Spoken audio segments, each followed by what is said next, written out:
ایک نہر کا پل اس قدر تنگ تھا کہ ایک ساتھ 2 بکریوں کا گزر ناممکن تھا۔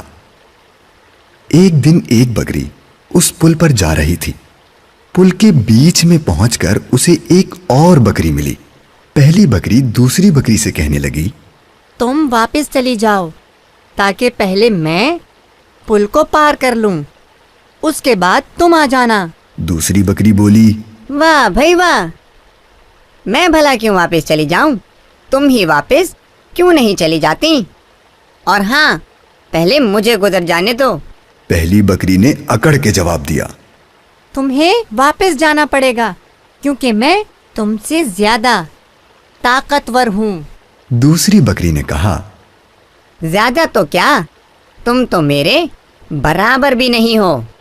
پہلی بکری کو یہ سن کر غصہ آ گیا، جھنجھلا کر بولی، اچھا، اس کا پتہ ابھی لگ جائے گا۔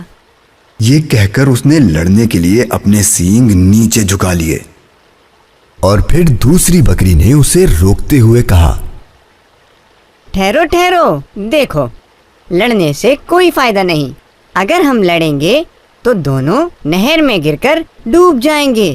میری سمجھ میں ایک ترکیب آئی ہے، میں پل پر لیٹ جاتی ہوں، تم میرے اوپر سے گزر جاؤ۔ یہ کہہ کر دوسری بکری پل پر لیٹ گئی اور پہلی بکری آہستہ آہستہ اس کے اوپر سے گزر گئی۔ اس کے بعد دوسری بکری بھی آرام سے پل پار کر گئی۔ پیارے مدنی منوں، دیکھا آپ نے، اگر یہ بکریاں لڑنے لگتی تو ان میں سے کسی کی بھی جان نہیں بچتی۔ سبق: سچ یہ ہے کہ جو کام غصے سے نہیں ہوتا وہ نرمی سے ہو جاتا ہے۔ فرمان مصطفیٰ صلی اللہ تعالی علیہ وآلہ وسلم ام المؤمنین حضرت سیدتنا عائشہ صدیقہ رضی اللہ تعالی عنہا سے ارشاد فرمایا، جس شخص کو نرمی سے حصہ ملا اسے دنیا و آخرت کی بھلائی سے حصہ ملا، اور جو شخص نرمی سے محروم رہا وہ دنیا و آخرت کی بھلائی سے محروم رہا۔